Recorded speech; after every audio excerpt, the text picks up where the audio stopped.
I'm Todd Robertson, the editorial page editor of the St. Louis Post-Dispatch, and with me today is Lewis Reed, president of the St. Louis Board of Aldermen. President Reed, welcome. Well, thanks for having me, Todd. Appreciate it. And looking forward to talking to you about the caucus and various goings on at the Board of Aldermen. It's always exciting going back in session. Always is. Well, so before the session began on April 13th, 25 incumbent members of the Board of Aldermen, including you, met behind closed doors to discuss committee assignments for the upcoming session. Now, why should that not have been considered a public meeting? Well, you have to go back and research the history of party caucuses across the country. So the reason party caucuses are allowed across the country, because this only means the party has to truly organize. So for example, the U.S. House of Representatives and the U.S. Senate both have party caucuses, and in party caucuses, every single member of the party is invited, and they caucus, and it is in closed session. During those closed sessions, they do various different things. They talk about strategies, they develop, legislative agendas, but they also select, committee chairmanships. They select members for committees to say, okay, which members will be allowed to serve, or will we support serving on which committees, and so on and so forth. All those things are handled in caucus. And it becomes official when they actually step onto the floor and actually vote on it, right? So the same thing happens here at the Board of Aldermen. We have a party caucus. We are, all Democrats for the sake of argument, right? In the U.S. House of Representatives. Just to explain for people watching this.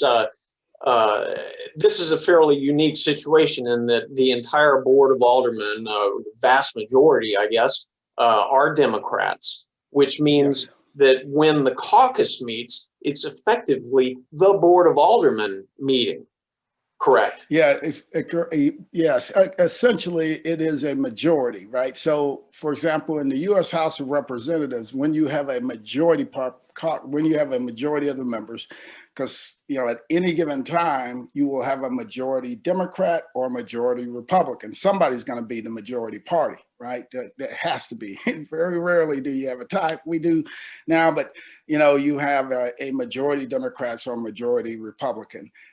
All members still meet. So there isn't any provision that says that, majority parties cannot meet, because, the assumption is made that at any given time, anywhere across the country, when you're looking at party caucuses, which is a caucus of that particular party, you will have a majority of members in one or two of those caucuses. Meaning you have a quorum. You have a quorum, yeah. So, and they meet behind closed doors, and they meet in closed session. Otherwise, the parties would never have an opportunity to truly organize. So, and it's important to be able to organize and to be able to establish, policies and various different things moving forward, right? Now, but remember, that's just an organizational meeting. Nothing in that meeting is technically final until it makes its way to the floor and you actually vote on it. So for example, when the Democrats control Congress and the Democrats caucus, all of them, the majority of the members, which would be the majority of the members of Congress, meet. They meet and they talk about committee chairmanships. They select who they want to be the chairman of the committees. They select who they want to serve on those committees, right? And then when they take the floor, assuming everybody votes the way they did, or sticks with the plan, then that's what ends up being codified. So in this case, the Board of Aldermen, we say, okay, if indeed we adopt the rules that we're looking at here, right, that we're agreeing to, when we take it to the floor, if we adopt these rules, what committees would you like to what committees would you like to chair, right? I get all that. I get all that. But then when we go to the floor, it's not official. Nothing's official until we take it to the floor and vote on it in open session of the Board of Aldermen. But for what the public sees of all of this, you go behind closed doors and for hours, there's a pretty raucous discussion in there. I know this from talking to people who were inside the meeting. It's not everybody hugging and singing Kumbaya. So it rarely is at the Board of Aldermen. I don't know if you catch some of the Friday sessions or committee hearings. But in this case, you know, all of that stuff to decide committee chairmanships and committee assignments. You don't actually decide. Okay, but yeah, it is decided behind closed doors, and the raucous discussions happen. But what the public sees in the final public session, when the Board of Aldermen convenes, is a straight up or down, yay or nay vote, and we don't get to hear any of that discussion. No, not really. That's not really factual. So if you look at just the meeting that happened yesterday, right? At the meeting that happened yesterday, even though we had discussed the rules in in caucus, there was still a lively debate about the nuances of the rules on the floor of the Board of Aldermen. There's always some other debate. But we still, as a party, have a right to caucus. I mean, if you you have to look at the other side of it. If you remove the right of parties to organize across this nation, right, it would have such broad-reaching implications. And it's a right that's given to parties across the nation, right? So it's not something that is no way unique to St. Louis. But would you agree that committee assignments and committee chairmanships are the public business? During the final decision, yes, it is. Mm-hmm. Okay, and so as outlined by the Secretary of State for what constitutes and the Attorney General, what constitutes a public meeting and public business, don't apply. Caucuses that absolutely wholly 100% does not. Tell me this: why would it cause problems if?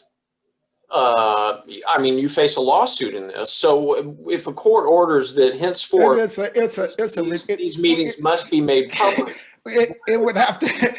Okay, the challenge that's like saying that the Post-Dispatch is can no longer use the word "the."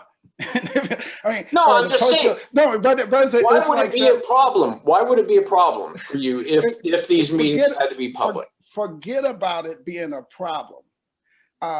For the courts to rule that it's illegal to caucus in America, get your mind around that. That's not what they're saying. That's what they're saying. It's illegal. So you tell me why should St. Louis not be allowed to caucus? Why don't you? They're not saying it's illegal to caucus. Why isn't it not illegal for a quorum of the Board of Aldermen to meet behind closed doors? So would it be illegal? No, it abides by the Sunshine Law. No, same thing here. Would it be illegal for a quorum of the U.S. House of Representatives to meet in caucus? There is the public, they're not, it's in closed session. The U.S. government is not the same as the Sunshine Law of the state of Missouri. The Sunshine Law of the state of Missouri does not outlaw caucuses. And we're not talking about outlawing caucuses. We're talking about it does not a public body on closed doors. No, they're not a public. Up on my screen here, and I can read it. I can read it. Please do. But do you understand that we're talking about a political body? Public meeting. No, it is not. Is any meeting of a public government body subject to section 610.010 or 0.030, at which any public business is discussed, and you agree no public business was discussed. Public business is discussed, decided, or public policy formulated. That constitutes a public meeting. Caucuses do not fall under that. And here's well, a court is going to decide that apparently. Okay, let me ask you this. I mean, this is not that complicated. When do committee chairmanships become valid? I mean, when do they come? So when we had a discussion in caucus and organized as a party, was that valid? If the decision, let me answer that. Absolutely.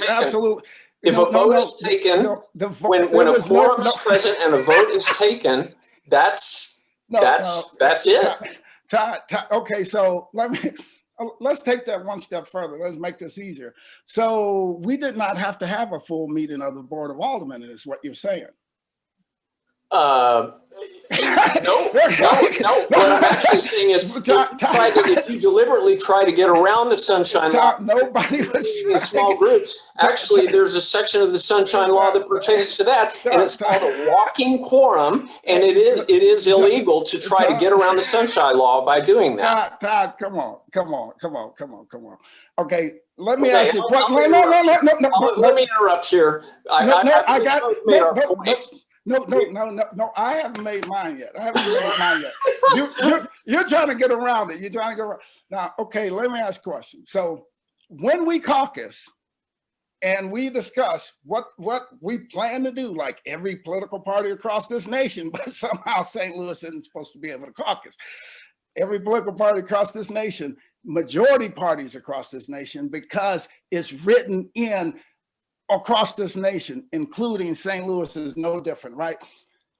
When we go to the full Board of Aldermen, we introduce the measure at the full Board of Aldermen and have debate on it at the full Board of Aldermen. And it isn't until the rules are adopted at the full Board of Aldermen that any of that means anything. That's the law and that's fact. Anything beyond that is just conjecture. It means nothing. And anybody that tells you that we have a final binding thing within a caucus discussion is full of it. And anybody that's trying to make anybody believe that is just full of it. I mean, it's just crazy. So the U.S. House of Representatives. I'll have to interrupt you there because we're running out of time. But for viewers who are watching this is a spirited, friendly discussion. We are not fighting with each other. All right. Yeah, we have the spirit of this. Yes. All right. So one final question, and I have to ask it. I've known you to be a centrist and a political pragmatist. You now face a large group of progressives on the Board of Aldermen who are now trying to advance the agenda of a clearly progressive, newly elected, newly installed mayor. I'm just wondering, how are you, as president of the Board of Aldermen, going to deal with that challenge going forward? I think you deal with any of these things on a one-on-one, basis as things come up, right? You look at some of the things that the progressives would say, oh, this is a progressive agenda, but it's really agendas that have been around, since, people who used to call themselves liberal, like myself and maybe you and folks like that, have been working on for years. Criminal justice reform, we were working on that for years. We've been doing things to advance criminal justice reform for years. You look at some of the more recent things, legalization of marijuana, these things, we've been working on those things for years. But there are some things that are outliers that are far, far left, agendas that things that, like, for example, people like myself wouldn't support, like, defunding the police. I don't support that. I think that's a bad idea. But when you talk to the average, average African-American, especially if you're talking to African-American over 35 years of age, they generally don't support those things either. So, and how about closing the workhouse? I mean, I hear mixed reactions on that, whether that's a priority. Oh yeah, exactly right. Because when you talk to people from different communities, I think it's important to understand what they want and what it means to them, right? And what they view as things that should be, priorities. So what I plan to do is to continue to build consensus around common ideas and good ideas, right? There will always be these outliers. Like, for example, that whole progressive slate came in and said, hey, we're going to strip President Reed of all of his powers to appoint members to committees. We're going to strip him of his powers to assign bills to committees. None of it. They weren't able to get any of those things done, not one of those things done, right? The only 2 items they got done were 2 items that we agreed. We said, you know what, let's pass on those 2 items, right? So, and I think that's good for the city. That same group, by the way, formed a coalition at the beginning when we were talking about the soccer stadium deal and said, hey, we should stop this soccer stadium deal. And we pushed it through because it was important. Same groups formed the coalition to stop the renovation of the arch grounds, right? And said we should not be allowing people to give private donations and stuff to this arch grounds until we've rehabbed all the buildings that are vacant and abandoned in the city. So, I think the main difference is people from my generation and some of the people that are more moderates. We understand that there's a strong connection to a thriving economy and actually achieving some of these curing some of the socioeconomic ills that our nation and our city are faced with. We cannot address the issues of homelessness without an economy that's moving. We cannot address the issues of high unemployment without the economy moving, crime without an economy moving, right? So you have to focus on the economy, create jobs, and connect people to them if you want to see it thrive. So when we come to those differences, we're just going to have to work through them. And there's always some give on both sides. But to just abandon it and say, oh, whatever you want to do, we're going to do, that is not happening. That's something that, that I'm not game for that. Okay, well, that about does it for now. I hope we can continue this discussion. We clearly did not resolve the caucus. We should have more discussions like this. I like this. We'll do it. All right. I promise you we'll do it again. All right, thanks, Todd. President of the Board of Aldermen, thank you very much for joining us today. All right, thanks. Have a good day, Todd.